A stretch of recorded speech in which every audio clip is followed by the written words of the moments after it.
उनको अच्छा नहीं लगता। आपको बताते हुए मुझे बहुत प्रसन्नता की अनुभूति हो रही है। इस सदी का महाकुंभ चल रहा है प्रयागराज में।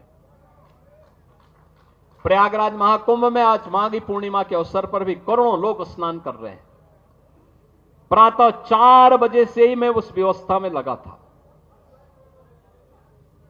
मेरे सामने कल एक परसों असमंजस की स्थिति थी कि मैं यहां पे प्रतिमा अनावरण कार्यक्रम में आ पाऊंगा कि नहीं आ पाऊंगा। लेकिन जब चौधरी जयंत जी का फोन आया, उन्होंने कहा कि कैसे होगा। मैंने कहा आप चिंता मत करिए, मैं दोपहर के बाद, चूंकि प्रयागराज में तब तक काफी बड़ी संख्या में लोग स्नान कर चुके होंगे, और फिर मैं वहां पर कार्यक्रम में भाग लूंगा, जरूर भाग लूंगा। और बहनों और भाइयों में आया हूं। आप देखिए, ये नया उत्तर प्रदेश है, ये नया उत्तर प्रदेश है।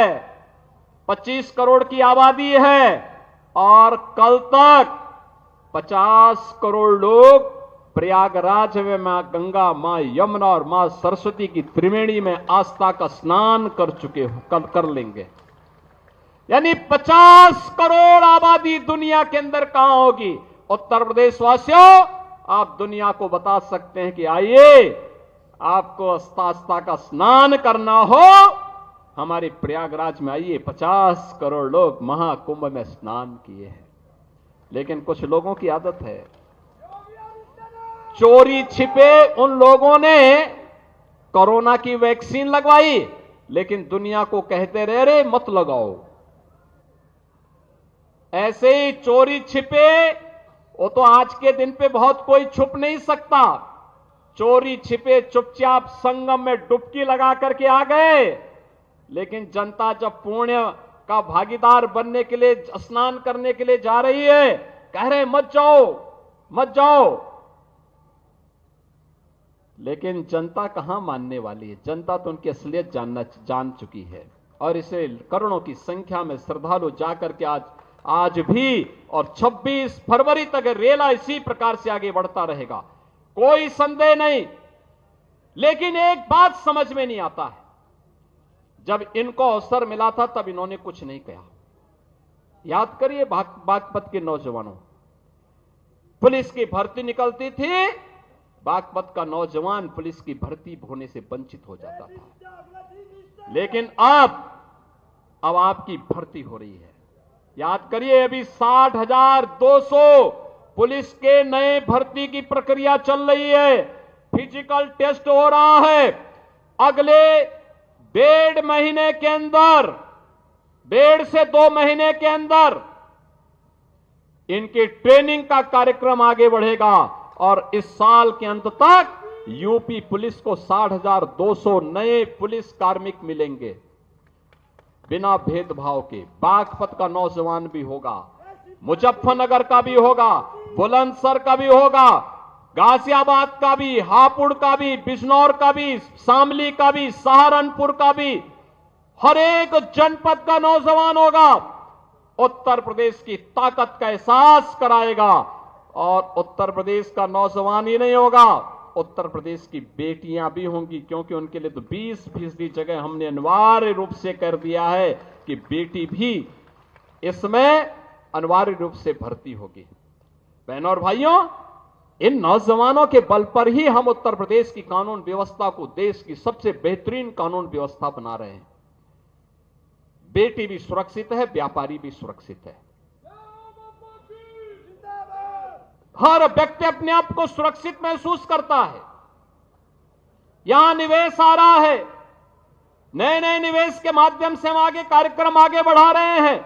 और मैंने तो अभी जयंत जी को बताया है, मैंने कहा हम लोग दिल्ली बागपत देहरादून एक्सप्रेसवे में बागपत के पास एक इंडस्ट्रियल कॉरिडोर का निर्माण का कार्यक्रम कराना चाहते हैं।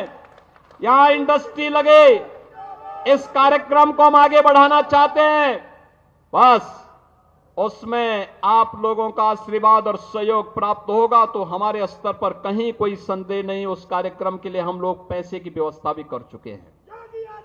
बहनों और भाइयों, ये कार्यक्रम इसी रूप में आगे बढ़ेंगे। बागपत में मेडिकल कॉलेज के निर्माण की कार्रवाई को तेजी के साथ आगे बढ़ाने का आदेश दिया जा चुका है। मेडिकल कॉलेज बागपत में भी होगा। यहां पे इंटर कॉलेजेस की मांग, सड़कों के निर्माण की मांग या अन्य जो भी अन्य कार्यक्रमों को आगे बढ़ाने की मांग यहां के हमारे जनप्रतिनिधियों के माध्यम से हमारे पास आती है। हम लोग उसमें कहते हैं कोई किसी प्रकार का कोई रोक टोक नहीं होना है। और बहनों और भाइयों, आज उन्हीं कार्यक्रमों को लेकर के हम लोग यहां पर आए हैं जिसमें लोक निर्माण विभाग की भी सड़कें हैं, जिसमें 138 परियोजनाएं हैं। राजकीय इंटर कॉलेज सिंगावली अहिर का भी आज यहां पे लोकार्पण हुआ है। राजकीय कन्या इंटर कॉलेज बिलोचपुरा, इसका भी आज लोकार्पण का कार्यक्रम हुआ है। और बागपत में एक नए बस स्टेशन का लोकार्पण का कार्यक्रम होने के साथ ही आईटीआई प्रहलादपुर यमुना नदी के बाएं किनारे स्थित जागोस में बाढ़ सुरक्षा के कार्य हैं। खेलो इंडिया कार्यक्रम के अंतर्गत ग्राम मितली में मल्टीपर्पज हॉल का निर्माण है। और पुलिस लाइन बागपत में महिला बैरक के निर्माण के साथ ही थाना बिनौली में भी, थाना रमाला में भी हॉस्टल और बैरक के निर्माण की कार्रवाई होने की कार्रवाई यहां पर आगे बढ़ाई गई है। शिलान्यास के साथ ही हमने बड़ौद अमीनगर सराय मार्ग का, छपरौली से बिजवाड़ा रजवाहा माखर नहर पट्टी का निर्माण का कार्य और बागपत से मुरादनगर मार्ग को 2 लेन चौड़ीकरण सुदृढ़ीकरण के कार्य का शिलान्यास भी किया है। तो हिंडन नदी पर नए सेतु के पहुंच मार्ग और सुरक्षात्मक कार्य के लिए भी आज शिलान्यास का कार्यक्रम हुआ है। जिला चिकित्सालय बागपत में 50 सैया के क्रिटिकल केयर ब्लॉक के निर्माण का भी आज शिलान्यास हुआ है। तो राजकीय आयुष यानी आयुष चिकित्सालय में हम लोगों ने यहां पर भी उसके एक ब्लॉक का, इसके साथ ही मुख्यमंत्री अभ्युदय कंपोजिट विद्यालय और सिक्का में भी उसके शिलान्यास का कार्यक्रम हुआ है। बड़ौत में अमर शहीद बाबा श्यामल सिंह स्थल के पर्यटन विकास के लिए भी हम लोगों ने 1 करोड़ की राशि यहां पर उपलब्ध करवाई है, जिससे इसका सुंदरीकरण का कार्यक्रम आगे बढ़ाया जा सके। बहनों और भाइयों, विकास के लिए पैसे की कमी नहीं होगी। मुझे तो केवल आपसे एक बात कहनी है, और वह ये कहनी है कि यहां पर हम लोगों ने सचमुच यहां का हमारा अन्नदाता किसान अपनी मेहनत से उसने खेती के नए तकनीक को अपना करके कैसे विकास की बुलंदियों को और आमदनी को कैसे बढ़ाया जा सकता है, कोई सीखे तो हमारे यहां पश्चिम के किसानों से सीख सकता है। और इसीलिए उसी को प्रेरणा में रख करके अन्नदाता किसान के बारे में चौधरी साहब की बातों को ध्यान में रख करके कि देश के विकास का रास्ता देश के खेत और खलिहानों से होकर के जाता है। चौधरी साहब जिस बात को कहते थे उसी बात को ध्यान में रख करके हम लोगों ने कार्य प्रारंभ किया। मुझे बताते हुए प्रसन्नता है कि यहां पर अब तक रमाला चीनी मिल के पुनरुद्धार के साथ ही हम लोगों ने से 5000 टीडीसी की पहले ही हम कर चुके हैं और साथ साथ 27 मेगावाट का कोजन प्लांट भी, जिसमें विद्युत संयंत्र उससे लगा करके उसके माध्यम से ऊर्जा उत्पादन के केंद्र के रूप में भी उसे विकसित करने का काम किया गया है। और मुझे बताते हुए प्रसन्नता है बहनों और भाइयों, एक आंकड़ा जरूर आप लोग नोट करना।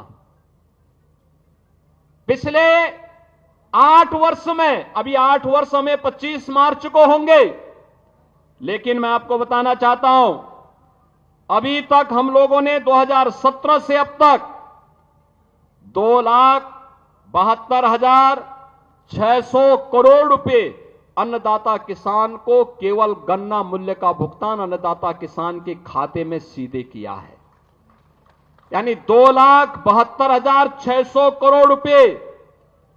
और मुझे बताते प्रसन्नता है कि 2023-24 का 99.51% का गन्ना मूल्य का भुगतान हम लोग कर चुके हैं और इसके साथ ही मुझे बताते हुए भी कि 1995 से लेकर 2017 तक 22 वर्ष में जितना गन्ना मूल्य का भुगतान विपक्षी दलों की सरकारों में हुआ है, चाहे वह समाजवादी पार्टी की सरकार रही हो या बहुजन समाज पार्टी की सरकार, उससे 22 वर्ष में जितना इन्होंने गन्ना मूल्य का भुगतान किया है, हम लोगों ने मात्र वीके न्यूज उत्तर प्रदेश उत्तराखंड, सच का सारथी।